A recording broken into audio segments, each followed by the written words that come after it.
Bismillahirrahmanirrahim. Assalamualaikum warahmatullahi wabarakatuh.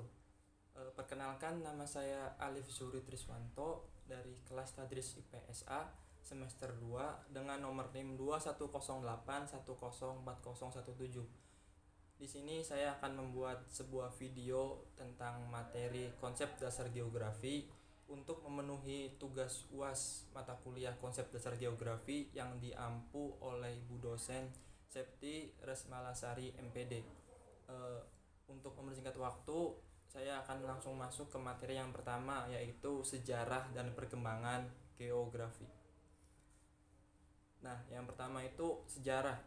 Ilmu geografi ini pada mulanya tidak tersusun secara sistematis gitu, seperti pada zaman sekarang ini. Nah, pada abad ke-9 sampai ke-8 sebelum Masehi, sebagian orang ini menganggap pengetahuan tentang bumi masih dipengaruhi mitologi. Jadi mitologi ini adalah sebuah mitos yang biasanya diceritakan dari mulut ke mulut, dari kitab suci maupun dari peninggalan sejarah seperti artefak, hewan yang dikeramatkan seperti naga dan lain-lain.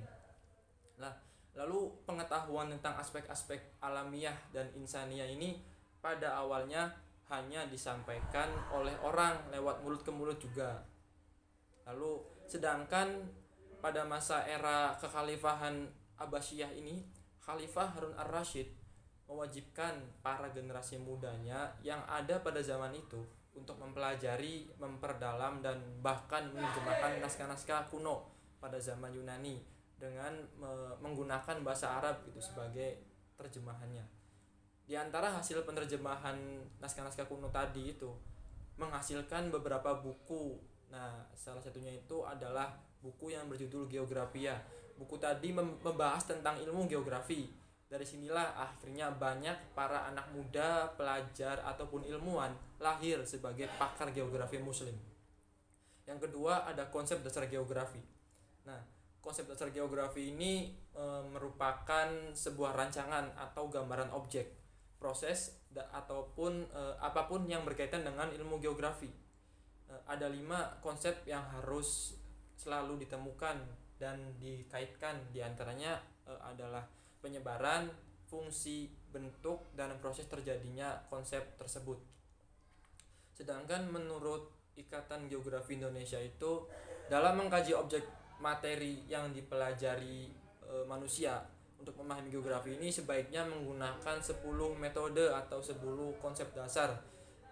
Nah, diantaranya itu yang pertama ada konsep lokasi, kedua konsep jarak, yang ketiga konsep keterjangkauan, yang keempat konsep pola, yang kelima konsep morfologi, yang keenam konsep aglomerasi, yang ketujuh konsep nilai kegunaan, yang kedelapan konsep interaksi dan interdependensi, yang kesembilan konsep diferensi areal, dan 10 serta konsep keterkaitan sosial.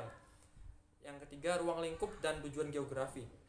Ruang lingkup geografi ini sangat luas, yaitu menyangkut segala fenomena atau gejala pada geosfer. Ilmu geografi ini banyak sekali membantu manusia dalam pemanfaatan sumber daya yang tersedia di bumi ini. Nah, lalu ruang lingkup kajian geografi ini terdiri atas 3 hal. 3 hal ini yaitu persebaran dan keterkaitan relasi manusia di bumi, serta aspek keruangan dan pemanfaatannya bagi tempat hidup manusia sendiri. Yang kedua itu hubungan timbal balik antara manusia dengan lingkungan fisik alam. Yang ketiga kerangka regional dan analisis wilayah yang berciri khas khusus.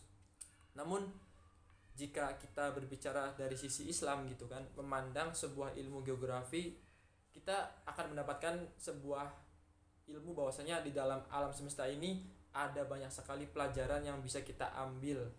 Karena Allah telah menciptakan alam ini sedemikian indah dan banyak ciri khasnya, dan kita ini disuruh untuk mampu mengambil mempelajari dan mengamalkan ciptaannya itu. Nah, pada surat At-Toha ayat 53 dijelaskan bahwa Allah telah memberikan dan menurunkan hujan untuk menumbuhkan bermacam-macam jenis tumbuhan dan kehidupan-kehidupan lainnya. Intinya dalam Islam ini memandang geografi sebagai suatu objek untuk meningkatkan iman seseorang melalui keagungan Allah yang nampak pada ciptaannya. Sedangkan dalam Islam itu tujuan dari mempelajari ilmu ini yaitu untuk menambah wawasan dan keimanan seseorang melalui setiap hal yang ada di muka bumi ini.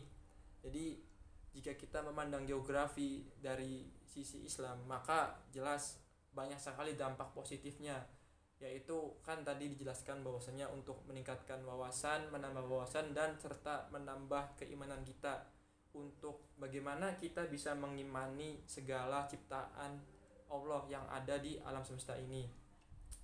Jadi dapat kita simpulkan bahwasanya geografi ini adalah suatu ilmu yang sangat dekat dan sangat penting bagi kehidupan kita sehari-hari maupun kehidupan yang akan datang.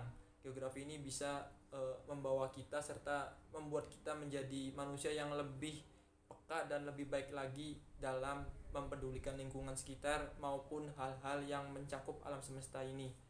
Baiklah, sekian materi dari saya. Terima kasih. Wassalamualaikum warahmatullahi wabarakatuh.